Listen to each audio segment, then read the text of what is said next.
did Monday feel like for you? Yeah, my mom used to beat my ass when I was a kid, so I don't think anything will live up to it.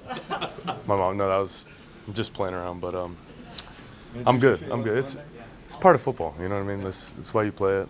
We're good. Dylan, it looked like Aaron had a few words for you after the game. Just what was that like? You know, just getting a few words of encouragement from a quarterback of that stature. Assuming he said, I think just in general, a lot of respect for any opponent and the competition, and yeah, I think just that was more of a respect thing afterwards, and you kind of shake the QB's hand afterwards. So that's what we kind of did.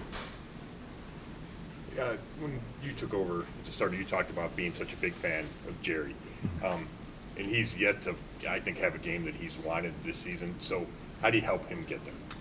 Yeah, I think it's continuing our work together. I think Jerry's hardest on himself and wants to play at a level for us as a team, but also, himself as well. But I don't think that's ever going to stop, our approach. We believe in Jerry.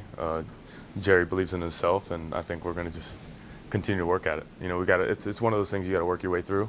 But I don't want to keep sounding mundane and saying the same thing, but it starts with me, and being able to help that connection, and then of course just creating easy touches, and then the rest will come. But the confidence building for everyone is a part of it as well. Dylan, did you know Tua back in the day?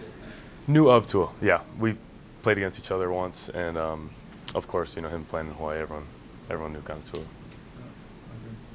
The first time two lefties are starting against each other in the NFL. I didn't know that. It's unique. What did you learn about yourself in your second start?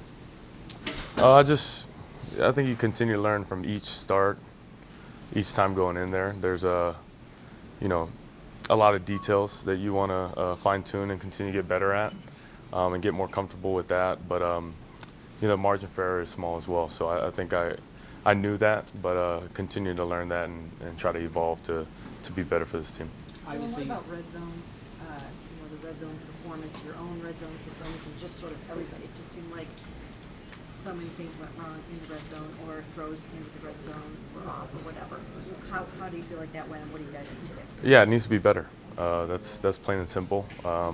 We need to help ourselves. And 2 minute was a different kind of situation because you're fighting time in that sense. But in the other two, got to get in the end zone, got to score touchdowns in the red area, not field goals. You started that chemistry building process with Jerry in the spring, and ever since you got the start, kind of what have y'all been doing in practice, outside of practice, in the locker room, wherever else to continue building that chemistry and continue getting on the same page?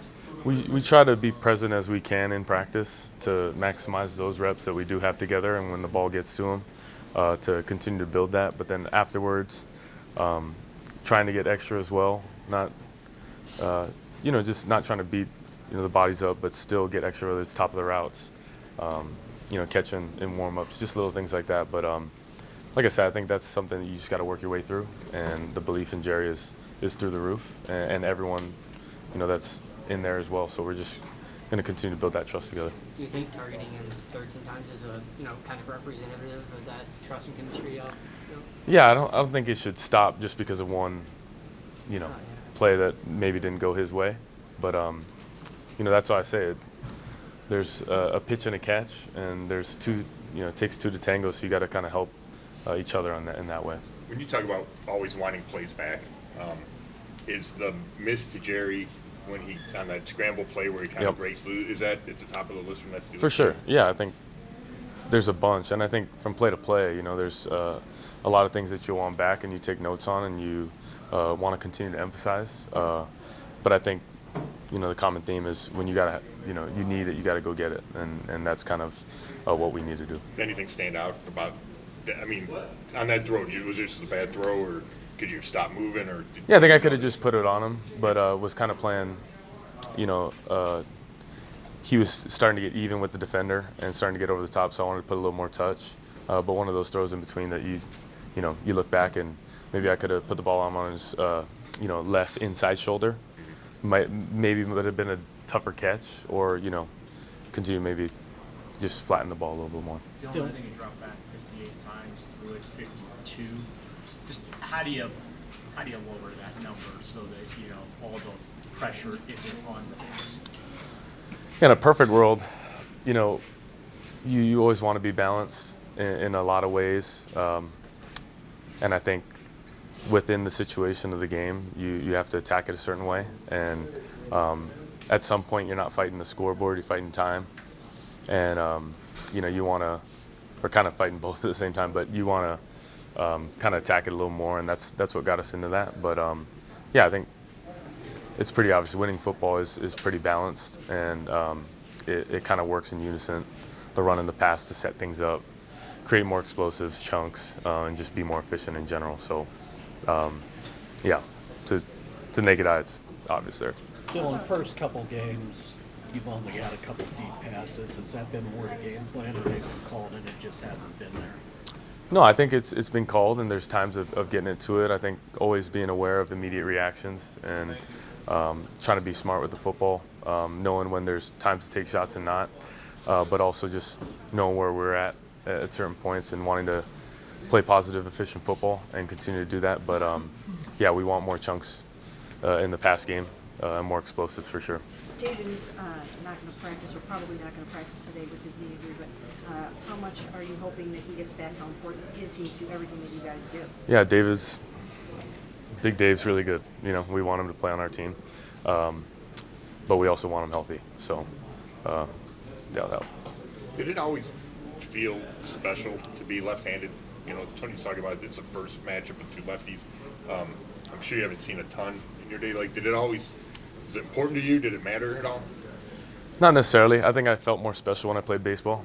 You know, lefties were a little, you know, I guess not unique. It was more sought after versus, you know, in football there's more righties. But for the most part, it's getting the ball from point A to point B. So I think it's at that point it's to each their own. You know. Were you a pitcher? We're going to take two more. Yeah. The same issues keep plaguing this offense week after week after week. How you as leader of this offense can, you know, kind of fix those mistakes? Yeah, there's got to be change. You know, I think it's one of those you got to work your way through it, and you know, there's some tough times, and you got to work your way through it. That's point blank. You know, you got to get to work, find different solutions, and I know I've said that before, but you have to go do that, and then when you get in those moments, you got to go take it. You know, there's times you got to go win a game, have a play, or a chunk that could be the difference, and the difference is what everyone strives for to be on top. So why do you think you guys haven't been able to do that so far? Because we just haven't done it, so we need to change it. And like I said, there's solutions that you want to find a better outcome, but like I said, it comes down to a couple plays that could be here or there. And I think you can look at third downs, we can be better, red area, running the football, being more efficient in the pass game. So I think if you look at it through that, there's a lot of areas we can be better, but then at a certain point too, you know, it's the mentality that we all have to come together as well. Dillon, after the game, Myles Garrett expressed his frustration that you guys keep losing the same way every single week. At the same time, he was very supportive of you as a quarterback. So I'm just wondering, what impact does that have on you when you hear him talk about that? And have you guys kind of talked through this some together? Yeah, he cares about winning, you know, and it matters to him. So of course there's going to be frustration, but at the same time, you know, I think with leaders on our team, that's us being about our action and being about, you know, going to work, and that's what these guys do. So we got to continue to work together and find answers because we want a better outcome. We do. What do you expect from your first home start? Sorry, now. One more. First home start. Go ahead. Right? I mean, what are you expecting? Are you looking forward to being in front of the home crowd for the first time? I am. I'm excited. You know, it'll be a lot of fun to start at home, and excited to be back here. So it'll be fun. Thanks. Yep.